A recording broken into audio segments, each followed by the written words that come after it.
കുടനിവർത്തി പുതുമണവാളൻ പുത്തിലഞ്ഞി തണലൊരുക്കി പുതുമണവാട്ടി.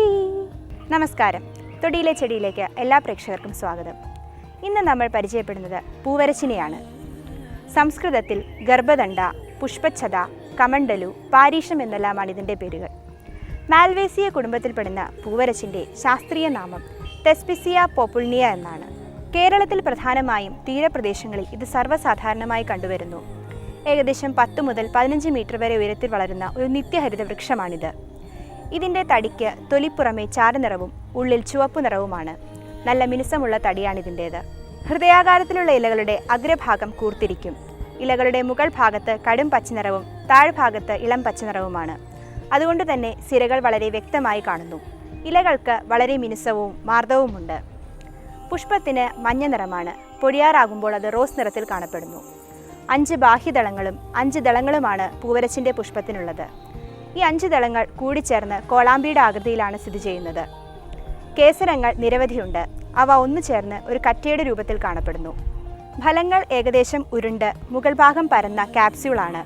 ഇതിൻ്റെ വിത്തിൽ നിന്നാണ് ഇതിൻ്റെ വംശവർധന നടത്തുന്നത്. പൂവരച്ചിൻ്റെ വിത്തിൽ ഫോസ്ഫോറിക് അമ്ലം ധാരാളമായി അടങ്ങിയിരിക്കുന്നു. തടിയുടെ കാതലിൽ ടാനിൻ, റെസിൻ, ഗാർനറ്റ് റെഡ് എന്നീ ഘടകങ്ങളും അടങ്ങിയിട്ടുണ്ട്. തിക്ത കഷായ രസവും സമശീതോഷ്ണ വീര്യവുമാണ് പൂവരച്ചിൻ്റേത്. പൂവരച്ചിൻ്റെ വേര്, തൊലി, ഇല, പൂവ്, വിത്ത് എന്നിവയാണ് ഔഷധയോഗ്യമായിട്ടുള്ള ഭാഗങ്ങൾ.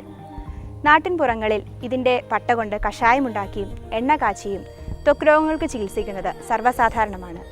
ഇന്ന് ഗവേഷകരും ഈ ചികിത്സ ഏറ്റെടുത്തിരിക്കുകയാണ്. പൂവരച്ചിൻ്റെ കൂടുതലായിട്ടുള്ള ഔഷധ ഗുണങ്ങളെപ്പറ്റി ഡോക്ടർ CM ശ്രീകൃഷ്ണൻ നമ്മളോട് വിശദീകരിക്കുന്നതാണ്.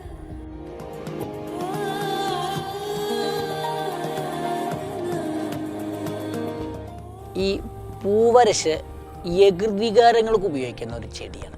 പ്രത്യേകിച്ച് ഈ ലിവർ സിറോസിസ്, ലിവറിൽ വീക്ക് ഉണ്ടാക്കുക, ഫാറ്റി ലിവർ, ഈ SGPT SGOT ഒക്കെ ഇൻക്രീസ് ചെയ്ത കണ്ടീഷനിൽ ഈ പൂവരശ് സമൂലം കഷായം വെച്ച് ദിവസേന 2 നേരം 2 ആഴ്ച കഴിച്ചാൽ കുറയും. പിന്നെ ഇതിൻ്റെ ഉപയോഗം ഈ ത്വക്ക് രോഗങ്ങൾ ഇതിട്ട് മൂപ്പിച്ച എണ്ണ ഈ ചൊറിയരങ്ങൾക്ക് തേച്ച് കഴിഞ്ഞാൽ അത് വളരെയധികം കുറയും.